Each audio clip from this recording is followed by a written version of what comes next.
Estes são os tópicos da Parashá Miketz. Yosef interpreta os sonhos do faraó. Yosef é nomeado governador do Egito. Os 7 anos de fartura, o nascimento de Menashe e Efraim, o início da fome, os irmãos aparecem diante de Yosef, os irmãos se arrependem e Yaakov se recusa a enviar Binyamin, o consentimento de Yaakov, e Yosef reúne-se com todos os seus irmãos. O cálice de Yosef é colocado no fardo de Binyamin, e Binyamin é detido e os outros irmãos são enviados para casa.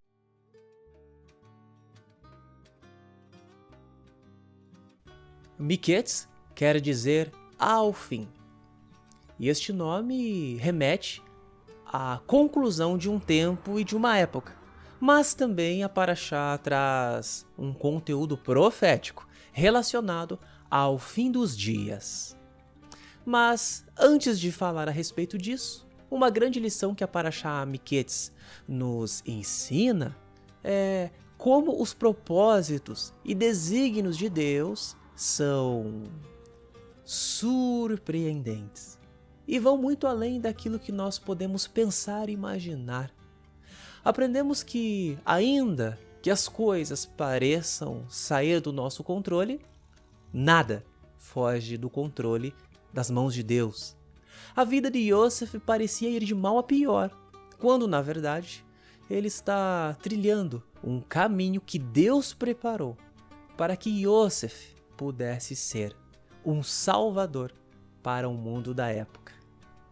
Aprendemos também que um homem de Deus consegue enxergar além do que os olhos naturais podem ver, tanto no nível profético como no nível de discernimento. E por compreender tudo isso, Yosef tinha um coração perdoador e o seu amor pelos seus irmãos continuava o mesmo, pois ele compreendeu que todos os acontecimentos de sua vida foram de antemão preparados por Deus.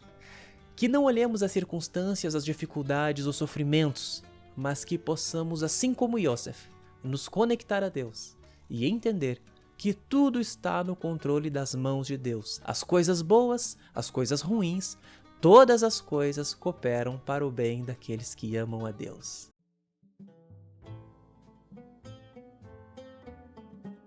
Yosef era uma pessoa justa, e ele sonhou que trabalhava no campo com seus irmãos amarrando feixes.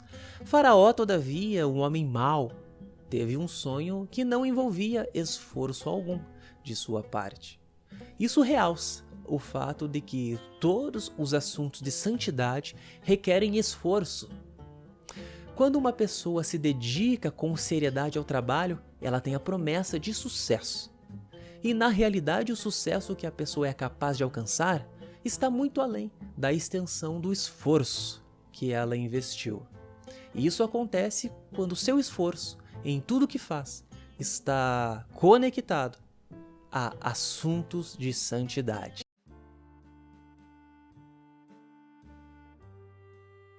O sonho do faraó é o próprio começo da história do exílio egípcio.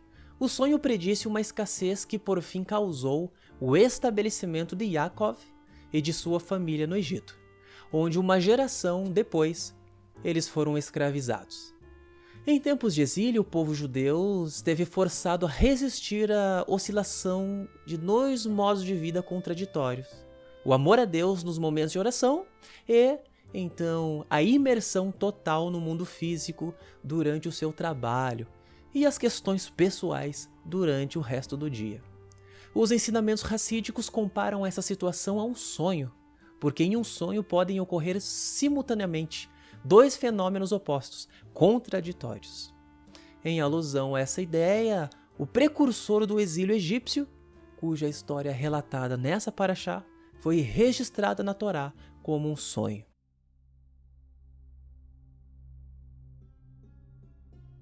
Miketz quer dizer ao fim, que está conectada ao fim dos dias.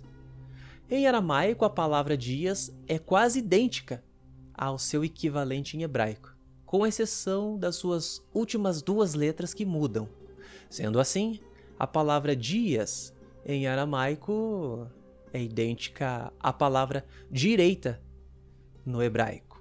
Com base nisso, o Zohar conclui: há dois finais, um da direita, espiritual, e o outro da esquerda, o material, nada espiritual. Dentro do misticismo, o lado esquerdo representa o mal, já por sua vez, o lado direito representa bondade e santidade. Sendo assim, nós nos referimos ao fim da direita, para indicar que não há enfraquecimento dos valores nas esferas da santidade. Todavia, ficamos com a pergunta: a qual fim a palavra Miquetes se refere? O da esquerda ou o da direita? Ambos poderiam ser possíveis. No começo da Parashá, Yosef é libertado da prisão. Este era o fim do exílio de Yosef, ou seja, o fim da esquerda. Por outro lado, nós vemos então que como Yosef de repente chegou ao poder e se tornou senhor do Egito, a sua redenção representada pelo fim da direita.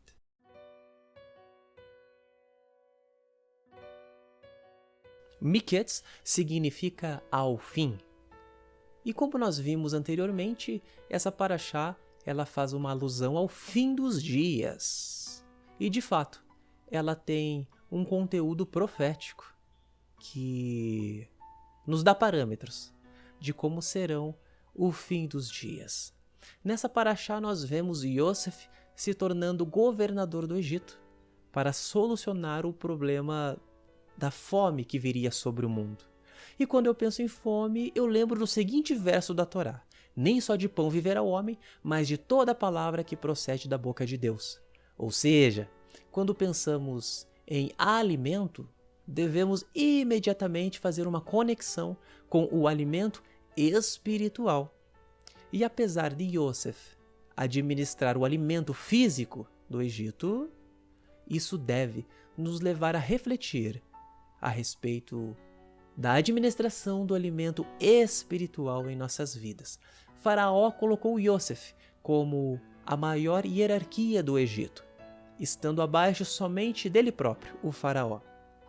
Deus colocou Yeshua como Senhor e soberano sobre todo o mundo, estando Yeshua abaixo somente de Deus. E em ambos os casos, essas delegações foram feitas para que o mundo fosse salvo por eles. No caso de Yosef, fisicamente; no caso de Yeshua, espiritualmente. Yeshua diz: aquele que ouve as minhas palavras e as praticam, eu o assemelharei ao homem prudente e sensato, que construiu a sua casa na rocha. E vindo os tempos difíceis, a casa não foi abalada. Todavia, o homem que ouve as minhas palavras e não as pratica, eu o compararei ao insensato, que edifica a sua casa sobre a areia. E vindo as adversidades, a sua casa é levada. E isso foi exatamente o que aconteceu nos dias de Yosef, pois Yosef deu parâmetros do que haveria de acontecer. E juntamente com a revelação, Yosef também deu instruções de como as pessoas deveriam proceder para se salvarem da fome que viria sobre o mundo. Claro, armazenando alimento nos anos de fartura, para que nos anos de fome elas tivessem provisões. Mas apesar disso, logo nos primeiros anos de fome, os egípcios já não tinham mais nada.